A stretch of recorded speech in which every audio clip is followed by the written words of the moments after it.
the American Forces Network Europe presents Countdown 25. A silver replay of the best of AFN's 25 years on the air.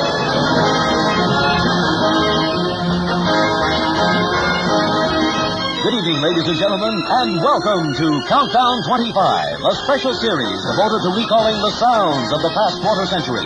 The sounds of music, the sounds of comedy, the sounds of drama and of history. The sounds broadcast to Europe by AFN Europe these past 25 years. Tonight, another year from AFN's Sound Scrapbook.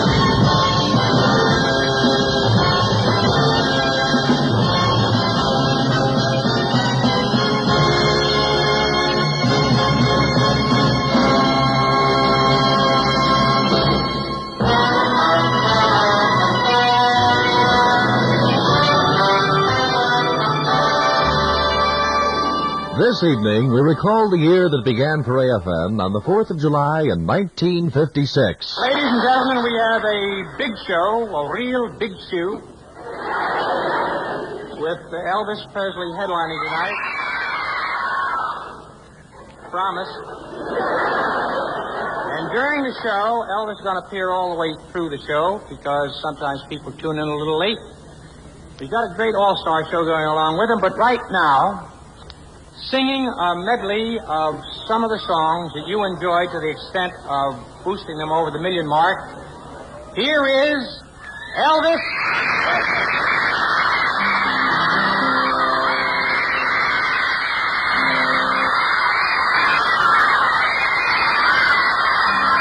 You ain't nothing but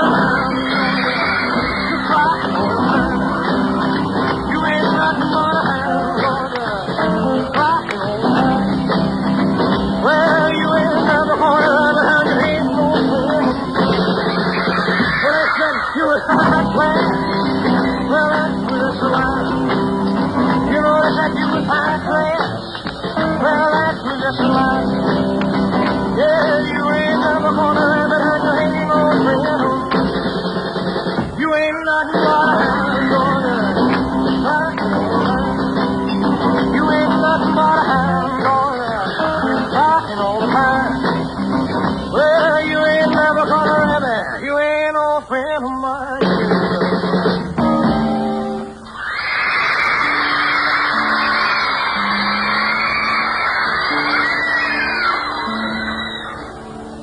Love me tender, love me sweet. Never let me go. You have made my life complete, and I'll love you so. Well, then love me tender, love me true, all my dreams fulfill. For my perfect darling, I love you, and I always will.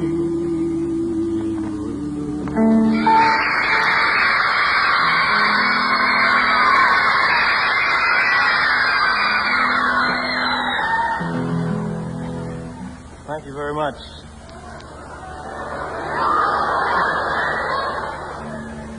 Ladies and gentlemen, we'd like to do the song that was my very biggest record last year. I mean, it was no bigger than the rest of them, but it sold a few more, and we'd like to tell you that to all the people watching, and all you people that are here tonight, that we really are thankful for all the success that you've made us have and everything. This is my biggest record, and it goes something like this.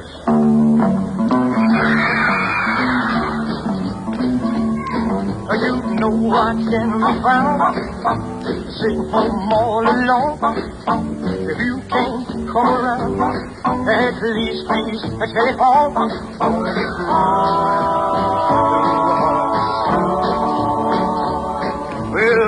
if I made you mad for something that might have said, please don't forget my past. If you can look right ahead, don't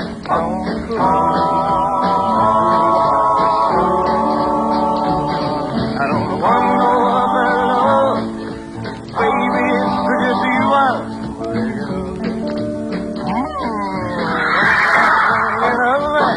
Don't make me feel this way. Come on over here and love me. You know what I want you to say.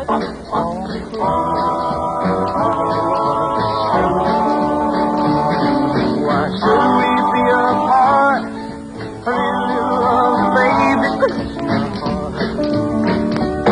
Well, let's walk up to the preacher and let's say I do. Then you know you have me, and I know I'll have you too. On the floor. I don't want no other love, baby, it's just you are. On the floor. On the floor. Well,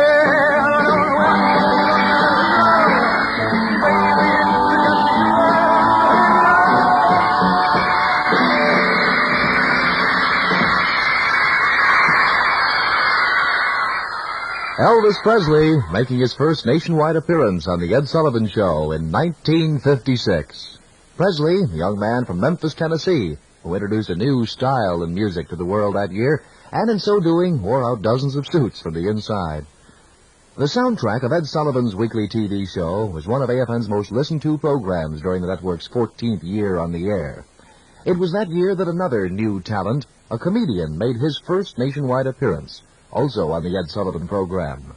Listen now to the beginning of a career.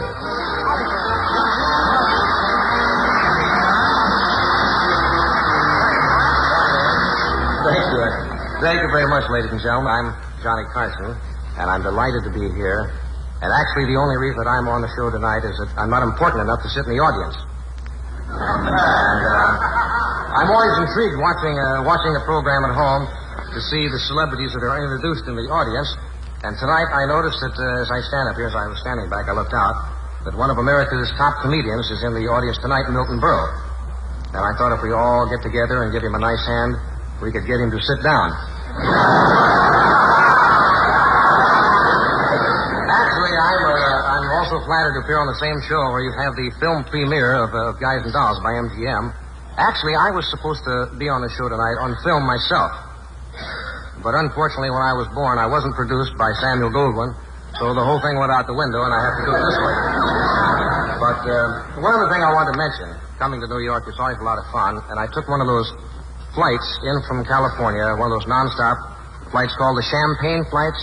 The magazines, there's a lot of talk about them, and it's a wonderful, congenial flight. Every passenger, you see, can have a glass of champagne. And it's even changed their slogan considerably. It's now, fly now, burp later. Which is causing a lot of comment. Now, television in New York is a little bit different than television out in California, especially the late evening shows. They're more relaxed, and one of my favorites I always like to watch is Steve Allen. It's such an informal type of thing. Steve comes on, and he said, welcome back to our second hour. Said, I have a letter here from a lady in, I think we did that. Didn't we do this sketch? Time for station break? I don't know where the time goes. We'll see you tomorrow night. And I think that's the way to...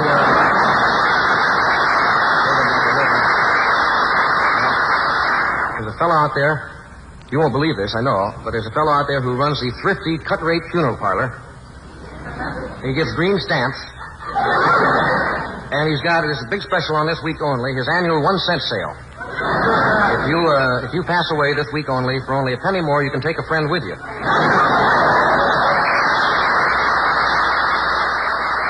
One of the most popular songs during AFN's 14th year of broadcasting was this Doris Day hit, Whatever Will Be, Will Be. It took an Academy Award. When I was just a little girl, I asked my mother, what will I be?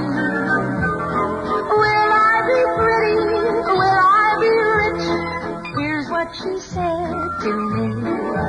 Que sera, whatever will be, will be. The future's not ours to see. Que sera, what will be, will be. When I grew up and fell in love, I asked my sweetheart what lies ahead. Will we have rainbows day after day? Here's what my sweetheart said. Que sera, whatever will be, will be. The future's not ours to see. Que sera, what will be, will be.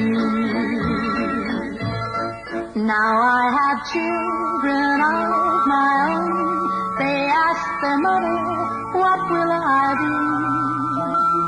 Will I be handsome? Will I be rich?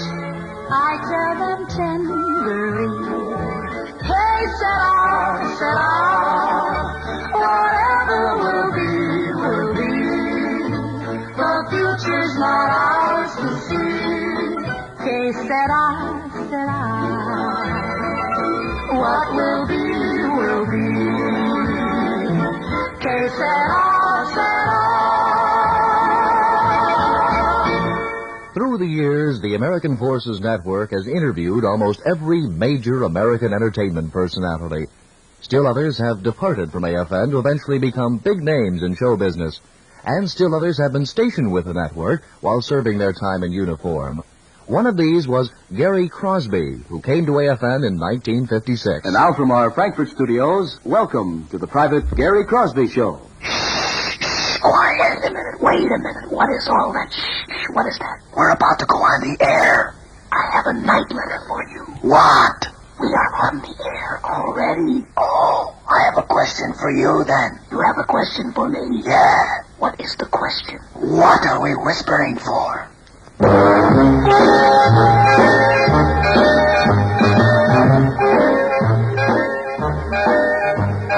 the next 15, Private Gary Crosby sings. Hi, everybody, and welcome with the music of the Walter Pons Trio, some of the latest on wax from stateside, and a tune or two from Gary. Well, hi, Gary, and happy Friday evening to you. Well, the same to you, Jerry. Seems as though we've gotten through the first week of this little potpourri without any disastrous results as yet. By golly, it is Friday already. Well, it's showtime, too. What are you going to do tonight for us, Gary? Well, I thought to start it off, I might try an old tune called Baby, Won't You Please Come Home. Give me about 4 bars there, Walter.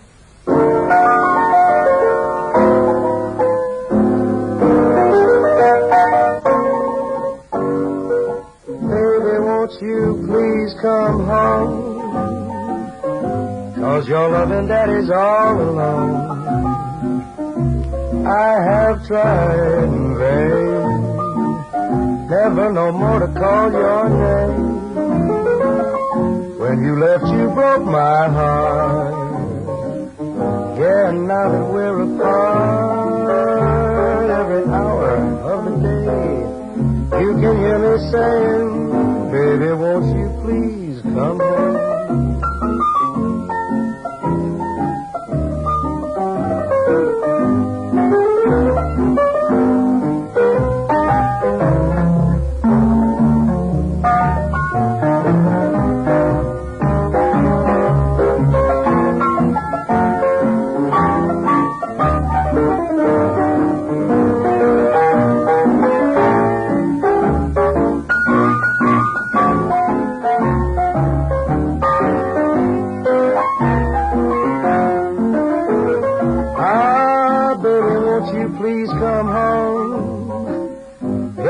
Daddy's sitting here all alone.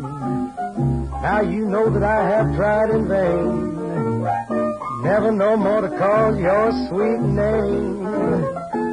When you left, you broke up my heart.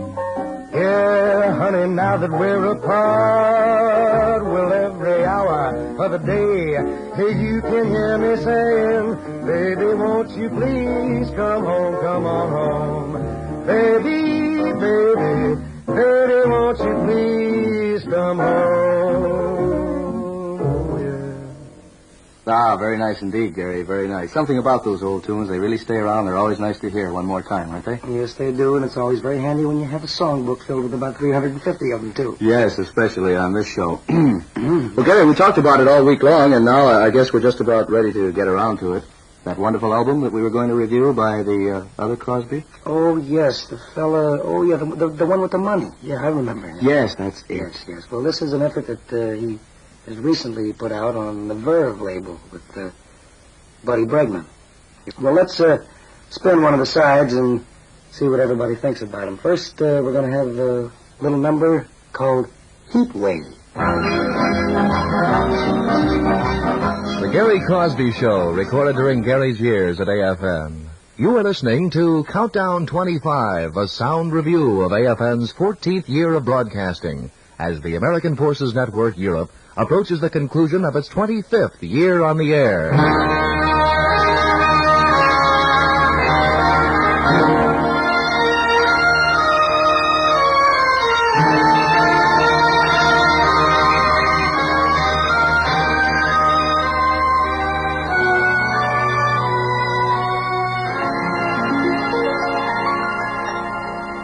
Report from Europe. Broadcast direct from major cities in Germany, plus up-to-the-minute news from other European capitals. Tonight you will hear from reporters in Frankfurt, Stuttgart, Munich, and Berlin. First, we take you to the editor's desk, AFN Headquarters, Frankfurt, and Jim Mackin. Report from Europe made its debut in 1956, a nightly news package that called in AFN correspondents located across the continent for a report on what was occurring in the major capitals of Europe. Yes, the network's news operation had expanded to such an extent in 1956 that it was not only compiling and editing news, but many times reporting it from the scene as it occurred. On weekends, AFN would again rely on its capital correspondents for contributions to the weekly news wrap-up titled This World This Week.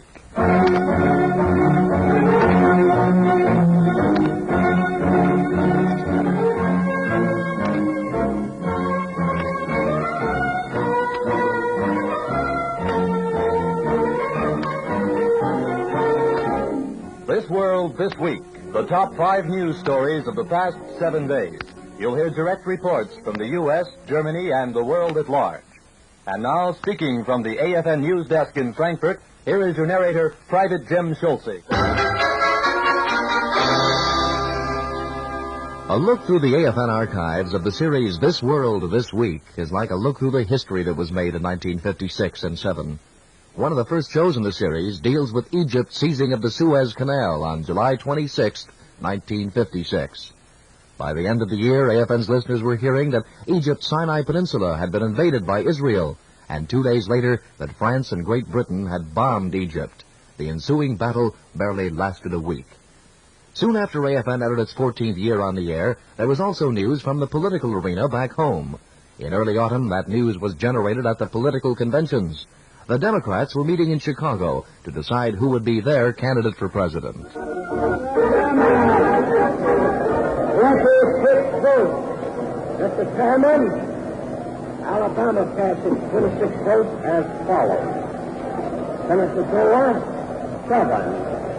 Senator Kefauver, 6. Senator Kennedy, 12 and 1 hang. Governor Clement, 1 hang. Keynote speaker at the Democratic Convention was Tennessee Governor Frank Clements, who spoke out against the Republican administration in 1956. In this national campaign year, that decides the course not only of 4 more years of American faith and history, but the whole course of the whole world. The people are entitled to know what his plans are for running the country should he proceed to set up a White House board of directors and pass around high powers to a small and inside group.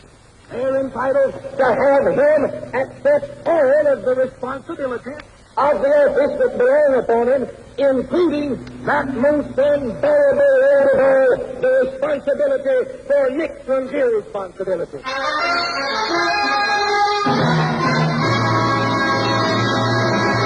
When the convention ballots had finally been tallied, the Democrats again picked Adlai Stevenson of Illinois as their choice for president, Estes Kefauver of Tennessee for vice president. The Republicans once again rallied around Dwight David Eisenhower and Richard Milhouse Nixon. and the battle was on. A respite from the political harangues came that autumn, as always, in the form of the World Series. In 1956, it was the Yankees against the Dodgers. Game number 5 saw Don Larson pitching for the Yankees, and awfully close to a perfect game, as we join the play-by-play. And he picks up the rosin back again as Campanella stays right in there in the batter's box. Strike one the count. Here comes the pitch. And there's a ground ball going out to Billy Martin. He's up with it close to first, and Campanella's out.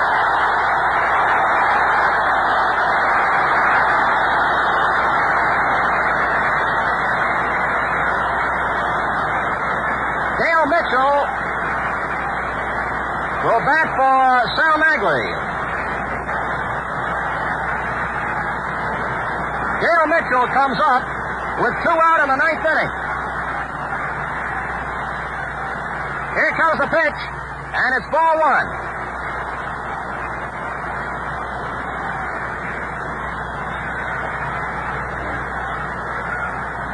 Ball 1 to Dale Mitchell. With 2 away in the 9th.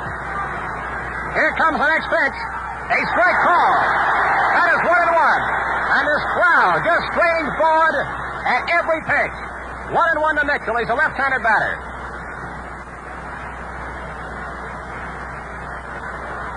Dale Mitchell up there with 2 away in the top of the 9th. They're playing him almost straight away. Here comes a swing and a miss. 2 strikes, ball 1 to Dale Mitchell. Listen to this crowd. 2 strikes. Ball 1 to Mitchell with 2 away in the 9th.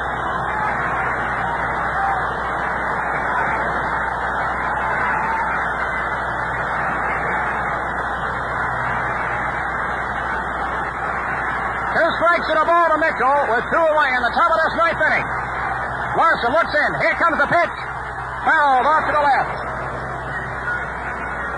2 strikes in the ball. The count remains to Mitchell. Dave Pinelli motions to some more baseball to the bat boy. I'll guarantee that nobody has left this ballpark. And if somebody did manage to leave early, man, he's missing the greatest. 2 strikes in the ball. Mitchell waiting, stands deep, feet close together. Larson is ready, gets the sign. 2 strikes, ball 1. Here comes the pitch. Strike swing! A no-hitter, a perfect game for John Larson. Yogi Berra runs out there, he leaps on Larson, and he's swarmed by his teammates. Listen to this crowd roar.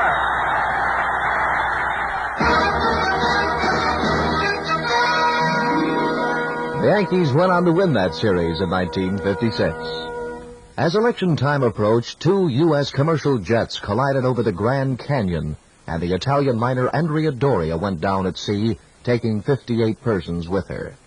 Autumn also saw the beginning of a revolt in Cuba against the Batista regime, and a revolt in Hungary against the Soviet-dominated regime there.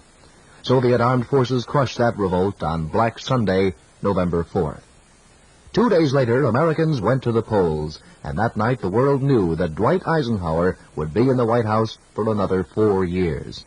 Once again, the former governor had lost to the general. I have just sent the following to President Eisenhower.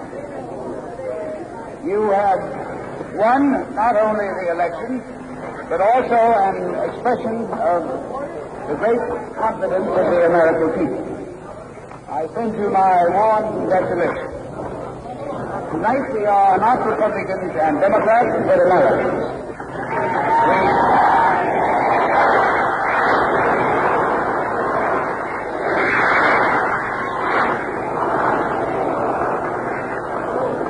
We appreciate the very difficulties which your administration faces, and as Americans we join in wishing you all success in the years that lie ahead. President Eisenhower also faced a microphone on election night. Mr. Chairman, Mr. Vice President, my very good friends in this audience and everywhere in the United States, to whatever areas my voice reaches. This is a solemn moment. The only thing I should like to say about this campaign is this. It is a very heartwarming experience to know that your labors, your efforts of 4 years have achieved that level where they are approved by the United States of America in a vote.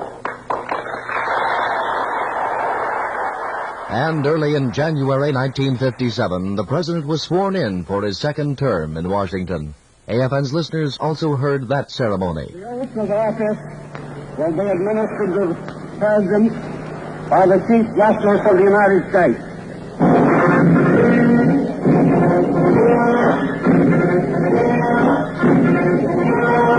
You, Dwight D. Eisenhower, do solemnly swear. I, Dwight D. Eisenhower, do solemnly swear that you will faithfully execute the office of President of the United States. that I will faithfully execute the office of the President of the United States. And will, to the best of your ability, And will do the best of my ability.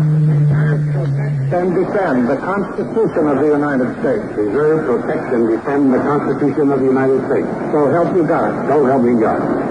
Thank you very much.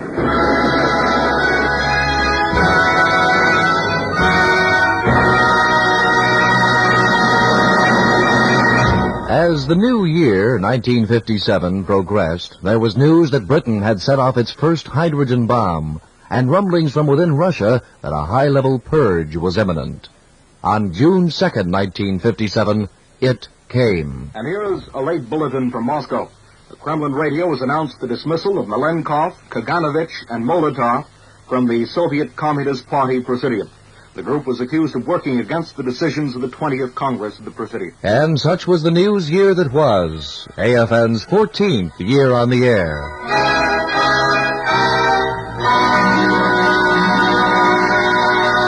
With the great radio dramas of the past fast disappearing during AFN's 14th year on the air, the network began producing its own. One of the most outstanding series in this line was the popular and weekly Rainbow series. Each station in the network would produce one show every 7 weeks.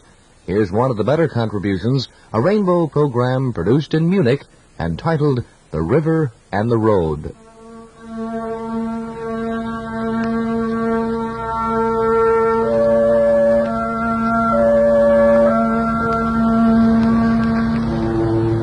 They said she was mad. Everybody said it. Maybe she was. But I couldn't tell you because to me, she was different. I first saw her the summer I was 5. My father, a publisher, brought Mother and me to the village for the summer. At least a small white cottage near the river, trying to spend the warm months in the relative quietness of a small town so we would have time to read manuscripts which had been submitted for publication. She lived alone, just across the road from us. She'd always lived alone since the death of her parents, except when she had the dog. It was her dog that was the cause of the townspeople calling her mad. When she'd been my age, her parents had forbidden her to have a pet of any kind, although it was the one thing she wanted more than any other. When her mother died a few months after her father had passed on, she finally realized her life's desire. She bought the dog. She loved it and cared for it as if it were a child. After a while, the dog became ill. For 3 nights, kerosene lamps were seen burning in her house from dusk to dawn as she tried to nurse it back to health. When the dog died, she had a private funeral service for it in the meadow next to her house. She never had talked much to anyone. After that, she didn't talk at all. She'd lost her child. Maybe it was because of her silence that the townspeople began to mock and scorn her. They just couldn't understand how anyone could have so much love for an animal. Their lack of understanding soon took the form of suspicion and then hatred. They used her name to threaten their children. They even said she was a witch. I knew she wasn't a witch. As the summer progressed, I went fishing almost every day. I found a quiet spot at a bend in the river where the current didn't quite reach the shore. The water near the edges was still and clear. It wasn't very deep, so I was careful not to make any noise. I could peek over the edge of the bank and see the sunfish flitting about beneath the surface. As the days went by, I began to seek a shortcut to the river. I found one. It was a path that ran alongside her house. First, I was frightened. She never bothered me, so I kept going that way. The path went past the grave of her dog. One day, I stopped to put some wildflowers on its grassy surface. As I placed them, I heard a noise behind me. I straightened very quickly and whirled around to find her standing there, watching me. A pang of surprised anxiety shot to my heart. But it faded quickly when I saw the tears on her cheeks. We stood there looking at each other for a long time. Despite the tears, her eyes were clear, blue and clear. Her glance seemed to pass completely through me, and yet, somehow, it was soft. I opened my mouth to speak, but no words came, so I turned and ran down the path, not even looking back. And I stayed at the fishing place all day. That evening, as I went home, passing her house, I saw her in the garden, weeding. As I drew near, she looked up, and I caught just a suggestion of a nod of greeting. I waved my hand once, very slowly. She went back to her work. But from then on, every day, the same thing happened. She nodded, I waved. Then one morning, when summer was almost gone, I didn't see her as I started for the fishing place. Her house was quiet. There was no sign of life. I thought it strange, but I supposed that she'd gone away on a trip somewhere. I knew I'd miss her, but there was still a lot of fishing to be done in the few remaining days of the season. So I walked on to the fishing place, being very quiet so as not to disturb the sunfish. Cautiously, I crept to the edge of the bank and peered into the water. I saw a face looking up at me. It wasn't my reflection. It was her. She was dead. At first, I was shocked. Somehow, I wasn't afraid. She looked so peaceful and contented. A thin smile on her face, her eyes opened wide, looking at me and through me, and still soft, as if she were dreaming of some far-off land. For a long time, I just stood there, returning her gaze. Then I grew tired of standing, so I sat down. I don't know how much time passed before we talked. I spoke to her, and her replies seemed to just come into my mind, even though there was no sound from her lips. Her hair intrigued me. It swirled loosely about her head as the strands were caught in the tiny eddies. I asked her if she wanted to come out of the water. The answer came to me, why should she want to leave there? Wasn't it peaceful? Quiet? Wasn't she relaxed? And there were no people from the village there to laugh at her. She was happy in the water. I wanted her to be happy. I wanted her to be happy because she was kind. And she didn't yell at me like Mother sometimes did, and she answered all my questions, and she listened patiently to what I had to say without telling me that little boys were made to be seen and not heard. She listened. And occasionally, when the water moved, she nodded. Ever so slightly, but she nodded. She was agreeing with me and listening to me, and I loved her for it. I was sad at the thought of leaving her again. She said, why leave? Why not stay? It'll be easy. Just walk into the water. We can be together for always. Her words warmed me. I wanted to stay with her. I'd always wanted to stay with her. Why not? Why go back? She beckoned me. I started toward the water's edge. She was smiling brighter than ever. I felt good. No more parties, no more bad books, no more worry and confusion.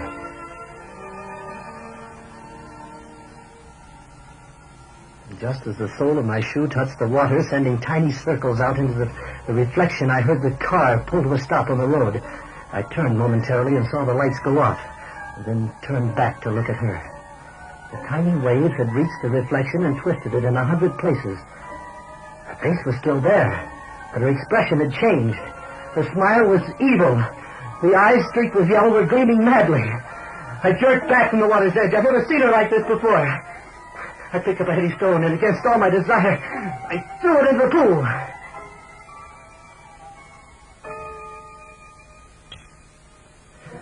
She was gone. Broken completely.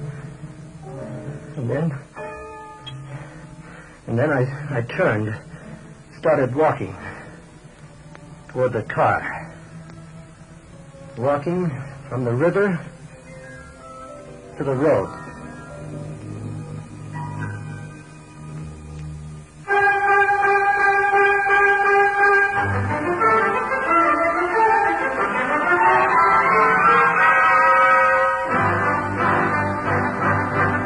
1956 was a banner year on Broadway. The season saw the openings of such musicals as Candide with the music of Leonard Bernstein, Bells Are Ringing starring Judy Holliday in one of her best roles, Frank Lesser's The Most Happy Fella, Little Abner, and the biggest hit of a generation, a show that ran for years and years, My Fair Lady.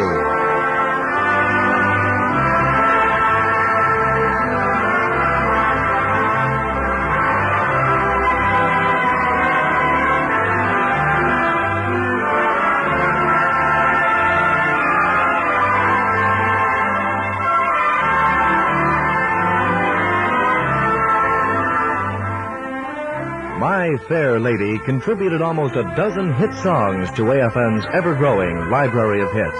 Now, for the next few moments, let's listen to a few of them.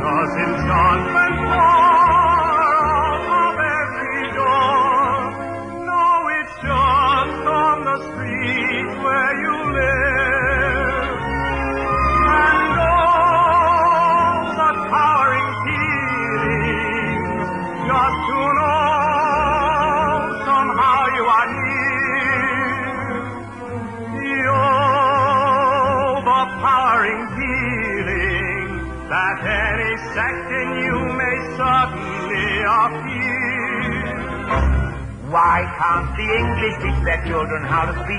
This verbal class distinction by now should be antique. If you spoke as she does, sir, instead of the way you do, why, you might be in selling flowers, too. I beg your pardon, sir. Nice old man, you did it. You did it. You did it. You said that you would do it, and indeed you did. I thought that you would rue it. I doubted you do it. But now I must admit it, that you see you did. You should get a medal or be even made a knight. It was nothing. Really nothing. All alone you hurdled every obstacle in sight. Now wait. Give credit where it's due. A lot of the glory goes to you. But you're the one who did it. As sturdy as Gibraltar, not a second did you falter. There's no doubt about it. You did it. All I want is somewhere far away from night air. His white enormous chair of wood is lovely. Lots of chocolate for me to eat. Lots of cow-like lots of meat. Warm fine, warm and warm seed of wood is lovely. Everyone who should be there is now. What a smashing, positively dashing, spectacle the ascot every day. I could have danced all night, I could have danced all night, and still have stayed for more. I could have spread my wings and done 1,000 things I've never done before. Haven't your lips long for my touch? Don't say how much, so be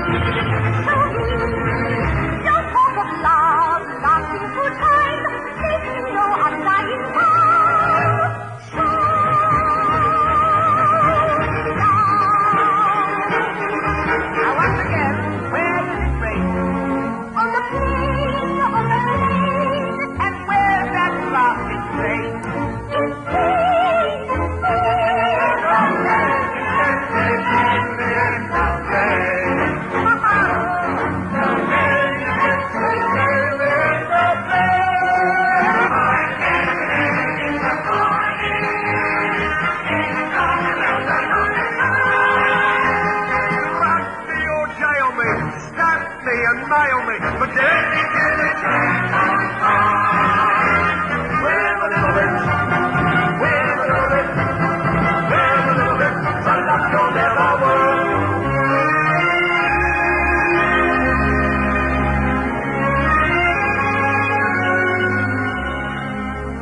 But I'm so used to hear her say good morning every day. Her joy, her woe, her high, her lows are second nature to me now.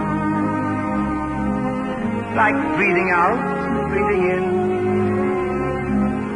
I'm very grateful she's a woman and so easy to forget. Rather like a habit one can always break. And yet, I've grown accustomed to the trace of something in the air, accustomed to her face.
And now, from Broadway to Hollywood, where in 1956 movie soundtracks were fast becoming almost as expansive as the pictures themselves. And the Hollywood bosses were realizing just as fast that specific numbers from the soundtracks were potential sources of additional income. Many of these numbers became big hits as singles. Anastasia, tell me who you are you someone from another star? Anastasia, are you what you seem? Do your sad eyes remember a dream? The time has come for me to say sayonara. My heart will always be yours for eternity. I know sometime we'd have to say sayonara and promise that you'll be returning someday to me.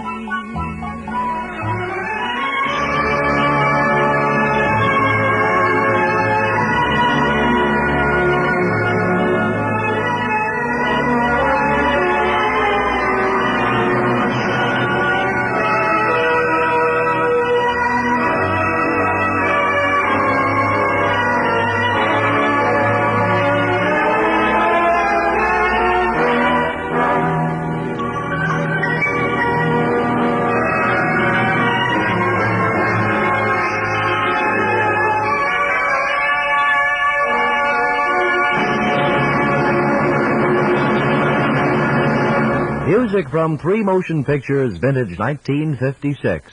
Anastasia, Sayonara, and Around the World in 80 Days.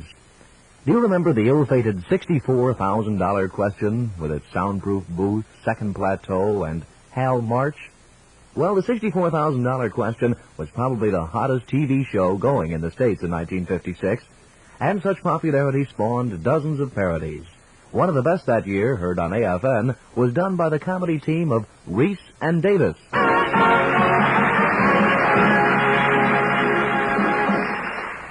ladies and gentlemen, and welcome to your $64,000 question. And here, back for the fifth time, having already won $32,000, our race car driver, Speedy Murphy.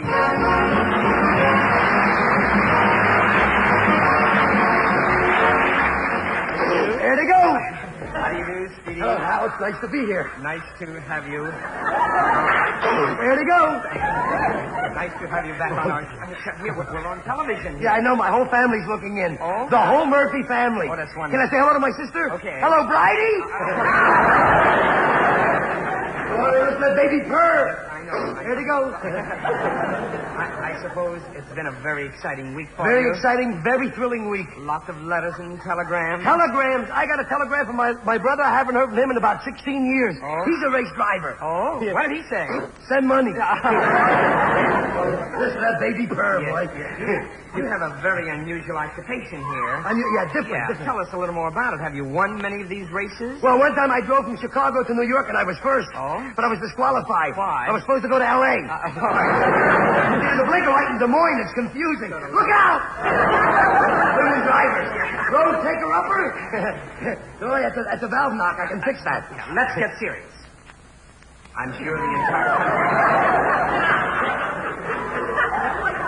the entire country is waiting for your answer to this next question.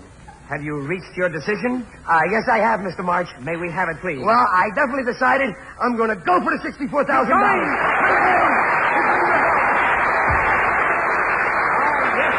I admire your courage. Are you nervous? No, I'm not nervous, no. Why are you biting your nails? I'm not biting my nails. I'm scratching my teeth. Oh, all right, sir. All right. Your category is geography. And it's just Geography? Yeah. Is that what I picked? Oh, yes. I thought it was the different makes of tires. No. I did research a whole week on the different makes of tires. No, I got bicycle tires, motorcycle tires. Here comes our isolation booth now. This is the booth? Sort of a low-budget show, isn't it? All right, sir. There they go. Now. All right, sir. Good. Can you see and hear me? Huh? I say, can you see and hear me? Oh, sure I can see and hear you. Good. Here is your $64,000 question. This question is in 4 parts. You must answer all 4 correctly in order to win.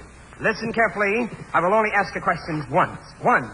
Name all the principal rivers in the United States and their tributaries. 2. Name all the geographical points of interest, including national forests, parks, reserves, and man-made wonders. 3. Name all the outstanding nightclubs, dives, joints, and saloons. 4. Name all the 48 states in 30 seconds. Simple, isn't it? Yeah. What do you got down to different makes of tires? You wouldn't want to win too easily, would you? You're darn right I would. So, here's what we're going to do. There's more? Part B.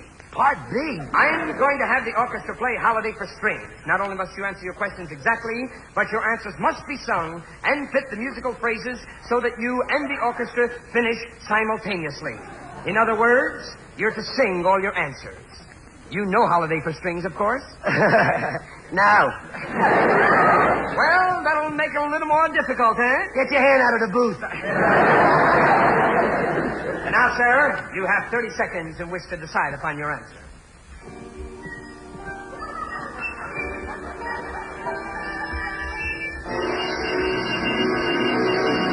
Your time is up, sir. Mr. March, can I have a little more time? How much? Another week? No.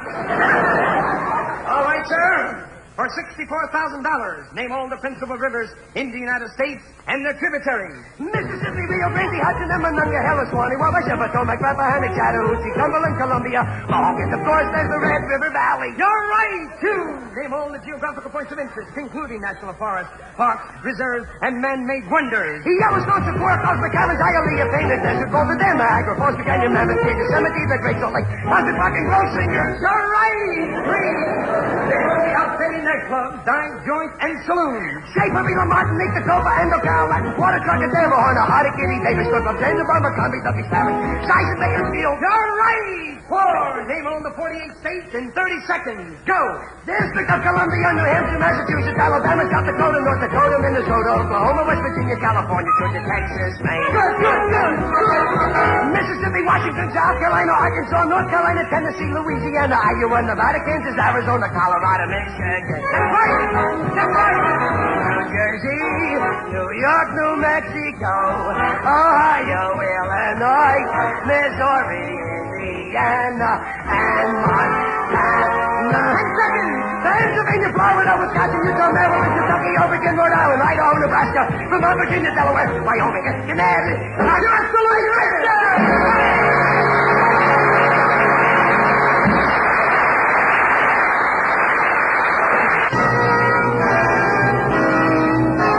You've been listening to Countdown 25, a silver replay of the best of AFN's 25 years on the air.